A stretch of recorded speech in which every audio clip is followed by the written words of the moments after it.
Lisbeth Montaz. Estamos en un periodo electoral y ahora vamos a hacer como... Vamos un poquito a vaticinar, vamos a volvernos pitonis y para eso tengo a mi lado a una joven quien es Alexandra Viloria y ella es socióloga y también con el periodista Samuel Tapia que nos vienen a compartir sobre la vivencia de la población post elecciones. Entonces vamos a comenzar con una pregunta bien básica. ¿Qué pasa con la sociedad dominicana luego de que suceden las elecciones electorales?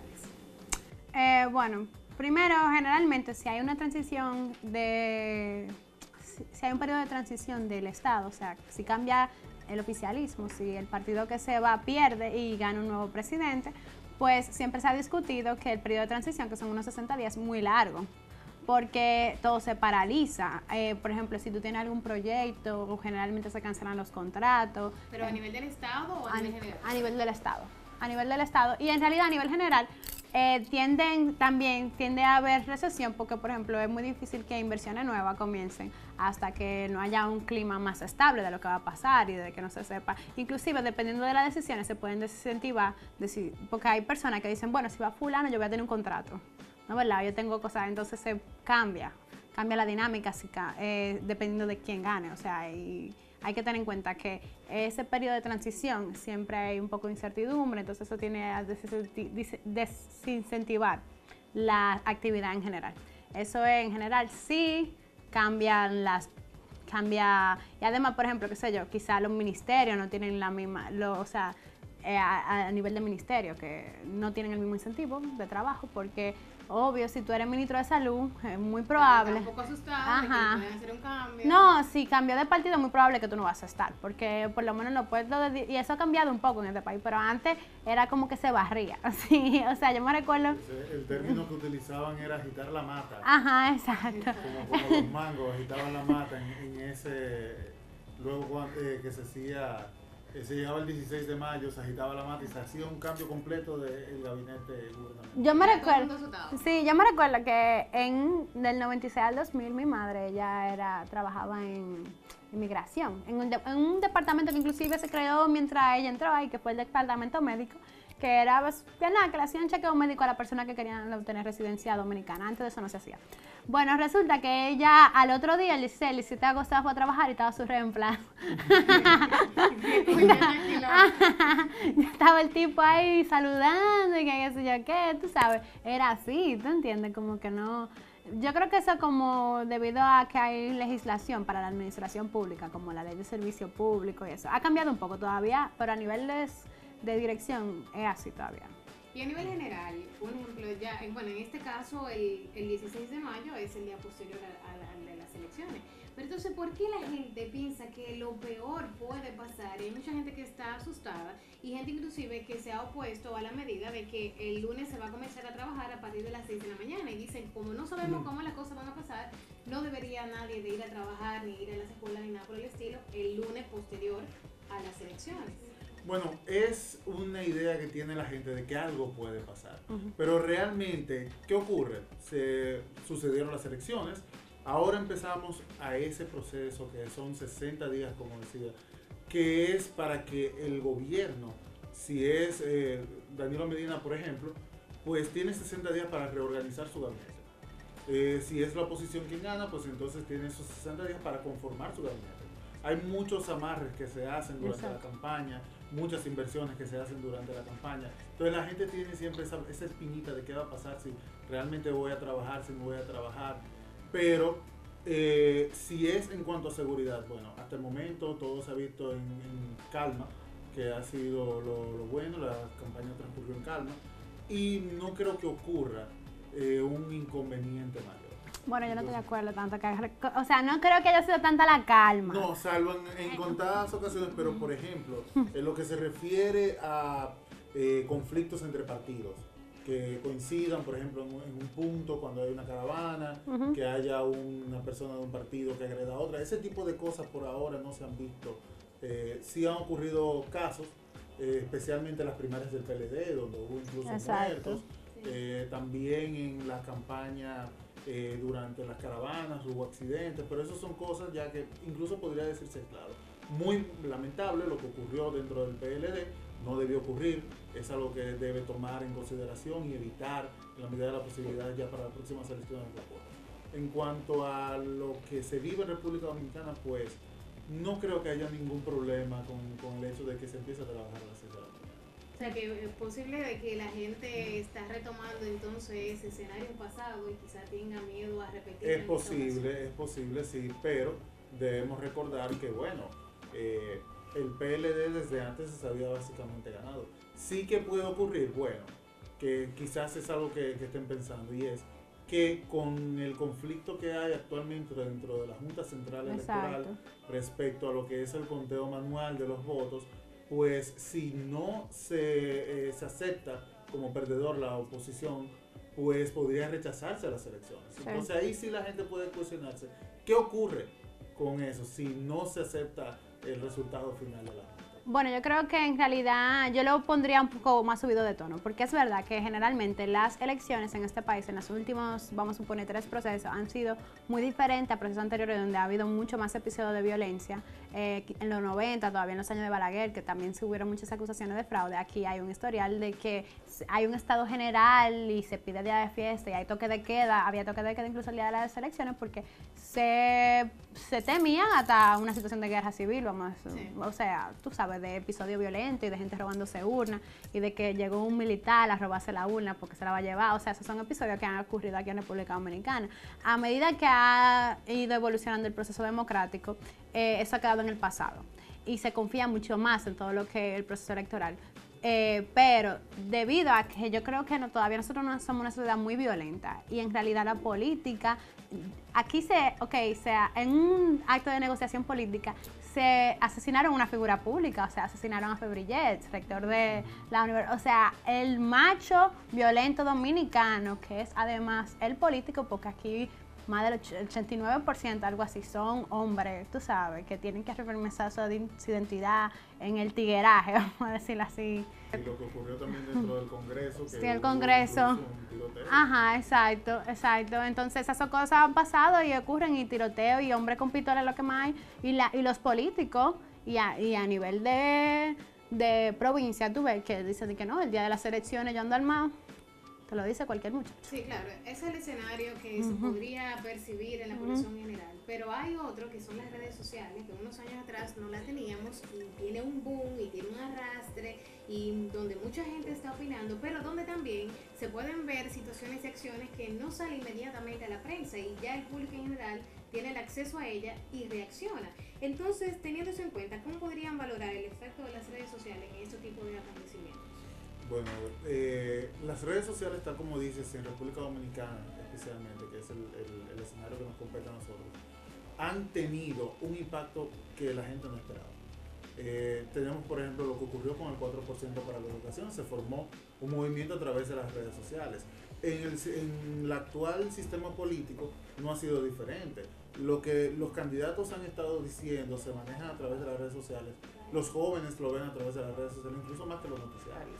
Entonces, esto podría degenerar en un movimiento a través de las redes que pueda, pues, poner en entredicho quizás los resultados de la Junta, si es en ese aspecto que estamos hablando, o pueda pues movilizarse a la población a través de las redes sociales.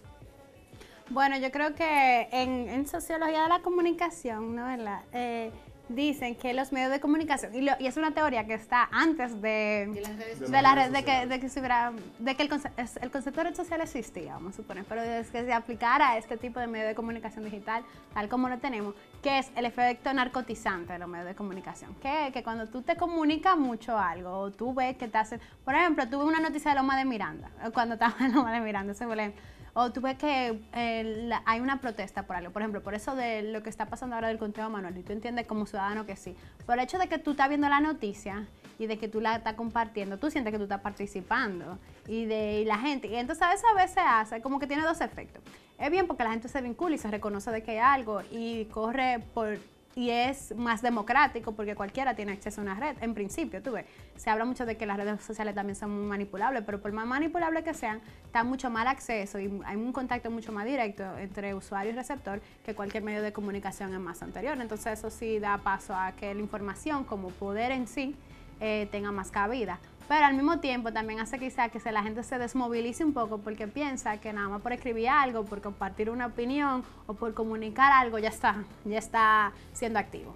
Entonces, desde esa perspectiva, podríamos decir que los jóvenes se han resentido muchísimo más con respecto a las movilizaciones sociales y todo se centra frente a un computador y desde aquí yo voy a hacer la revolución. Ajá, entonces eso se llama el efecto narcotizante de la función, desde la teoría funcionalista, es la función narcotizante de los medios de comunicación aplicada a las redes sociales, al Facebook, al Twitter en general, porque, o sea, no es suficiente. Tú puedes comunicar todo lo que tú quieras, tú puedes compartir una noticia 1.000.000 de veces, pero mientras no haya tiene que haber también una práctica que incida en el poder directo, que el poder tenga miedo de que esa comunicación que tú haces tenga repercusiones, tengan costos políticos. ¿Ustedes consideran que los gobernantes le tienen miedo a las redes sociales? Yo considero que sí. Y si no miedo, por lo menos deben entenderla como un poder que tiene el ciudadano para expresar su opinión. Y eso debe considerar. O sea, quizás ellos no lo tomen como algo por lo cual tengan que modificar su comportamiento, pero sí es una herramienta que les sirve al público y ellos deben entenderlo. Si no tienen miedo, pues deberían entender que el pueblo se manifiesta a través de las redes sociales. Entonces, sí, las redes sociales son poderosas, el gobierno debe tenerlo pendiente. Bueno, no sé si miedo, yo creo que es una herramienta. Como toda herramienta para hacer política puede ser usada a tu favor y puede ser usada en contra. Entonces, por ejemplo, toda la información que se produce a través de redes sociales, los estados si tienen acceso, o los gobiernos, o la política de comunicación si tienen acceso a ella, pueden hacer campaña. En otro día salió en Bloomberg un artículo de un hacker que está preso en Colombia, porque él dice que tuvo participación directa, por ejemplo, en la campaña de Peña Nieto, en la campaña de Juan Manuel dos Santos, aunque después se suscribió en la que hizo contracampaña a Hugo Chávez, y él dice que el aparato que él montó para crear noticias y cuentas falsas a través de Twitter y de redes sociales influyó mucho, y de poder hackear cuentas específicas. Por ejemplo, dice que hackeó la cuenta de Twitter de Maduro y que publicó algo que lo puso a él en mucha vergüenza, y también dentro de algunas campañas de gobiernos locales en México. Entonces, él dice como que se pueden ganar elecciones y tumbar candidatos a través de las herramientas informáticas, que sobre todo dan el hecho de que todas las personas estén conectadas en red y de que confíen en la información que dan ciertas voces. Porque si de repente algo se vuelve tendencia en Twitter, de repente no solamente tendencia, es verdad.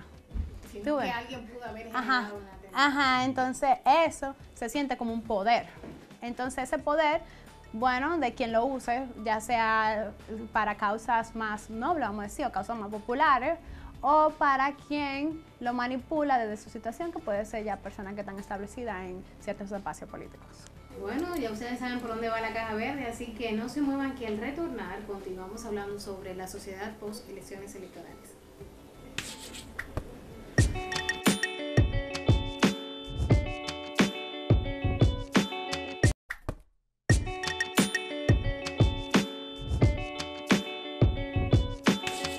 Ya entrando en materia y dándole la bienvenida también a Mary a este segmento. Mary, según tu percepción, ¿cuáles son los problemas actuales que tenemos como sociedad? Bueno, gracias por invitarme primero. Problemas, bueno, tenemos muchos problemas. ¿Qué te digo? Si uno tiene que analizar el periodo que ya acaba de pasar del gobierno de Danilo Medina, podemos decir que ninguno de los problemas fundamentales o de las necesidades fundamentales que tenemos los seres humanos, dígase alimentación, vivienda, salud, educación, en ninguna de esas necesidades fundamentales está 100% cumplido. O sea, hay carencias que no han sido resueltas y que deberían de ser fundamentales. Las primeras políticas públicas del gobierno deberían estar dirigidas a resolver esas necesidades fundamentales. Entonces, otros problemas hay, como la seguridad ciudadana, que según los medios de comunicación es el problema número 1 en la cabeza de las personas, y otras cosas como la alimentación. Pero en general, resumiéndote, yo creo que en todas las áreas sociales y económicas en República Dominicana todavía tenemos trabajo que hacer. Pero es todo negativo lo que han estado realizando todos los gobiernos a nivel general, no solamente enfocándonos en el gobierno pasado. Bueno, mira lo que yo pienso. Lo que pasa es, no todo es negativo porque yo creo que como país algo hemos avanzado. O sea, quizá nuestro país ha sido un país productivo, ha crecido económicamente. De alguna manera, esa estabilidad que ha tenido, por ejemplo, macroeconómica, tiene que traducirse en estabilidad en el país, porque si no va a parar. Si hay crisis, entonces no hay confianza, no hay inversión, no hay negocio para la gente que tiene poder, no hay ni siquiera negocio para la política porque cada vez se vuelve más difícil. Entonces, ha habido el desarrollo de un proceso democrático. O sea, nosotros pasamos por un país que pasó 30 años de dictadura, luego una dictadura democrática. O sea, lo que decíamos antes de que los procesos políticos ahora, por más difícil que sean, por menos inclusivos que sean, son más transparentes, y hay una institucionalidad que se ha fomentado, que hay muchos otros países que todavía no han llegado a ese nivel de institucionalidad que nosotros tenemos. Así que eso ha pasado, pero vamos a decir que más que voluntades políticas, una voluntad política en general, ha sido por iniciativa de algunas mentes, porque hay una necesidad general y por, vamos a suponer, inclemencia del tiempo, de que la sociedad se ha manifestado y ha decidido avanzar pese a los problemas. Pero en general, como yo estoy de acuerdo con Mary, en que hay una estructura fundamental que persiste, la estructura de la desigualdad, de la exclusión, de que el desarrollo es para unos pocos y que queda toda una población de dominicanos que queda excluida, que no tiene oportunidades, que tiene todavía... Que no se beneficia del propio crecimiento que ellos producen. Exacto, que no se beneficia de su trabajo y del propio crecimiento que propician. Eso es una realidad. Entonces, por ejemplo, la estructura impositiva de este país, la inversión para financiar el desarrollo, la desigualdad social, que tiene que ver con la pobreza, todo eso, si no se desmonta lo que son las estructuras de poder y de producción, y no hay una intervención real del gobierno, que eso va a incluir tener de enemigo gente muy poderosa, entonces en realidad es muy poco el margen de cambio que puede existir, o el cambio es muy lento y en realidad no se traduce en un cambio fuerte a largo plazo. Pero claro, han ocurrido cosas, porque además la gente ha sido consciente. Por ejemplo, yo creo que eso, el mismo del 4% de la educación y la inversión en educación, es un ejemplo claro de cosas que a largo plazo, con sus críticas, pero que van a tener un efecto, pero eso es porque la gente decidió movilizarse, que es una conquista. Sí, fíjate, yo no creo tampoco, o sea, es verdad lo que dice Alexandra, pero hay que coger y dejar. O sea, hay procesos que están abiertos, que gracias a personas que se organizan dentro de la sociedad, dentro de sus propias áreas de conocimiento, los educadores, los mismos sociólogos, y así sucesivamente, y van fomentando esa semillita de los cambios que son necesarios en nuestra sociedad. Sin embargo, quizás el gobierno, que es el que ha hecho un contrato con nosotros los ciudadanos, de que nosotros vamos a dejar que ellos administren los recursos que nosotros le damos por nuestros impuestos, esa confianza muchas veces no se, o sea, ya, o sea, sí, se ve quebrantada, hay mucha desconfianza, porque vemos como reiteradamente con nuestros impuestos y desde los ministerios se priorizan cuestiones que no son del beneficio general de la población, y como decía Alexandra, o sea, se benefician unos pocos. Por ejemplo, eso del 4% fue una lucha que quizás teníamos mucho tiempo sin verla en la República Dominicana. Un éxito como ese. Y la movilización que comenzó en las redes sociales. Exacto. No, y sí, que comenzó por personas preocupadas por el estado de la educación en la República Dominicana. Sin embargo, sí se aprobó el 4% por la educación, pero todavía vemos como con el dinero público de la educación se ha estado malgastando. Hubo todo el problema de la OISOE, de la Oficina de Ingenieros Superiores del Estado, donde un empleado se suicidó dentro de la misma oficina, y eso hizo que nosotros entendiéramos que había una mafia que se estaba dando con el dinero del 4% por la educación. Entonces esas son cositas que hay que felicitar el 4% por la educación, pero están todavía esas cositas que hay que seguir luchando para tratar de que no quizá el hecho de que son políticas públicas que a largo plazo es Sí. que vamos a ver entonces el resultado. No, y que justamente yo creo que eso, que inclusive si se implementara de manera transparente, que aquí hay un problema muy fuerte con la corrupción y la transparencia de todos los gobiernos que debemos de superar, porque se pierde mucho por ahí. Es un asunto de estructura, o sea, como tal estructura del trabajo, cómo se reparte la estructura de riqueza, como el modelo económico que se implementa en República Dominicana, es un asunto muy material, pero y que se traduce, bueno, quizá un poco marxista aquí, que se traduce un poco en la cultura, en la superestructura de conocimiento, de valores de la sociedad, crea exclusión. Crea lo que pasa, crea una violencia en la cotidianidad. Porque tú ves que yo puedo caminar yo puedo ir a Goramón, yo cojo el metro que me lleva a Goramón y ver todas estas tiendas. A mí nadie me lo va a prohibir. Bueno, claro, si yo ando de una manera puede que me saquen de la plaza, ¿no? ¿Verdad? Pero yo puedo estar ahí y ver. Pero al mismo tiempo, yo cojo mi metro para atrás y termino ahí en Gualey o en la Ciénaga, ¿verdad? Voy a mi casita, tengo filtración en la calle, en el techo, ¿no? ¿Verdad? No puedo comprar nada de lo que vi, no puedo comerme lo que está ahí, mientras tanto eso está en mi ciudad, a 20 minutos lejos de mí, pero yo estoy excluida de ese mundo. Entonces esa exclusión genera todos esos problemas de violencia, los problemas de violencia social, genera poca salud, genera pocas prácticas, o sea, la gente no está integrada. Entonces tiene que haber todo un proceso de cambio en lo que son las estructuras sociales para que la sociedad sea más equitativa y más inclusiva, y eso es algo que no se ha planteado de manera profunda ni seria en este país. Entonces, en cuanto a eso, ¿cuál debería ser la prioridad de los gobernantes? Yo creo que yo estoy muy de acuerdo, por ejemplo, con la campaña de Oxfam de iguales. Por ejemplo, una prioridad de los gobernantes sería revisar el régimen de impuestos de este país, que sea más equitativo, que se desmonten los privilegios que tiene mucha gente que gana dinero, donde pagan menos, que deberían de ser lo que más paguen, y tratar de que la riqueza de este país se redistribuya realmente, y una manera de hacerlo que está dentro de los márgenes del capitalismo, porque ¿por qué no? ¿Tú entiendes? Es que sencillamente se cobre el impuesto a la riqueza, y ese país que ha crecido, ¿no? ¿Verdad? Y así como va creciendo el país, que ese crecimiento se redistribuya de manera igual. La única manera que tiene el Estado es imponiéndole impuestos a los más ricos, evitando la evasión, revisando esos papeles de Panamá y viendo quiénes son los que tienen empresas para la evasión de impuestos en el exterior y cómo se va el capital que se produce aquí, que lo producen los dominicanos, que lo trabajamos todos, y se implementa, y ese dinero se invierte en salud, en educación, en vivienda, y se hacen políticas públicas reales, pero tú puedes hacer una política, pero la política incluye cómo tú la vas a financiar. Entonces, a eso que necesita para el desarrollo. A eso yo le agregaría, que eso es muy necesario, yo le agregaría esa confianza que está perdida entre la población y sus gobernantes. O sea, a mí me da realmente mucha tirria y yo no entiendo por qué ellos...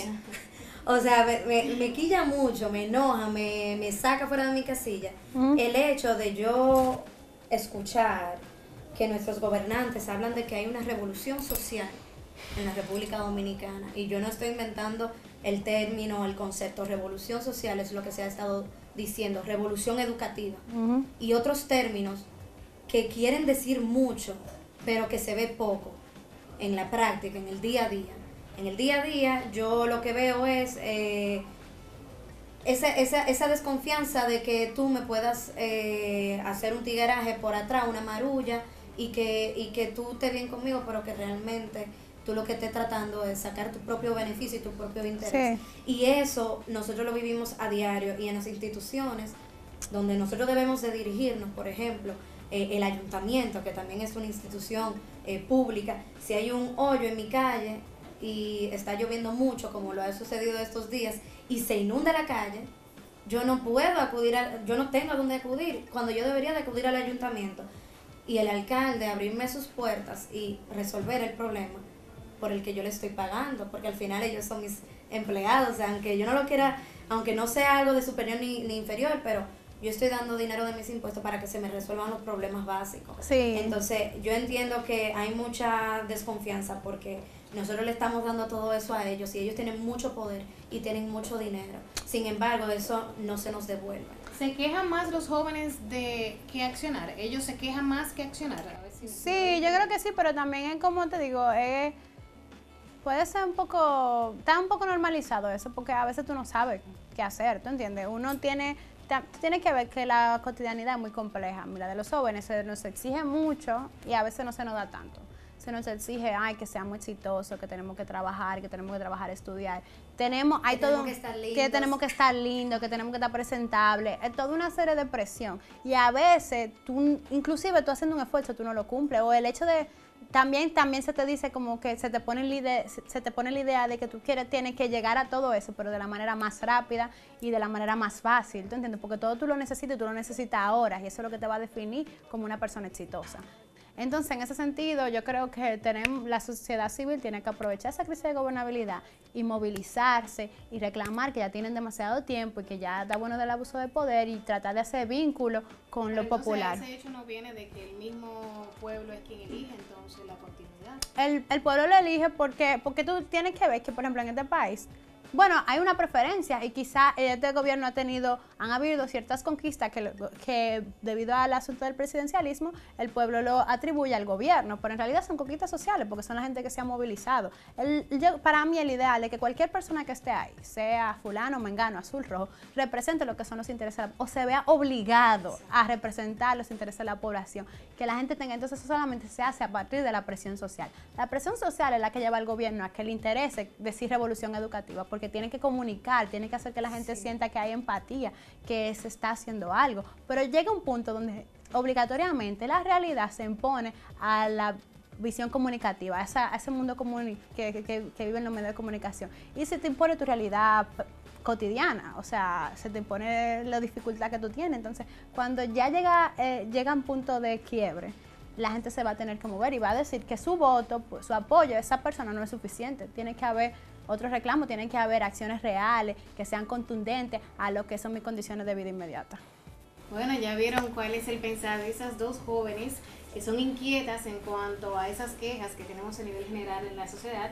Agradezco muchísimo que hayan venido a la Caja Verde. Muchísimas gracias por compartir en este programa sobre la sociedad post elecciones. Así que sigan en sintonía con Acento TV, síganos en las redes sociales, tanto en Instagram, en Twitter y en Facebook como Acento TV. Mi nombre es Lisbeth Montaz y esto fue La Caja Verde.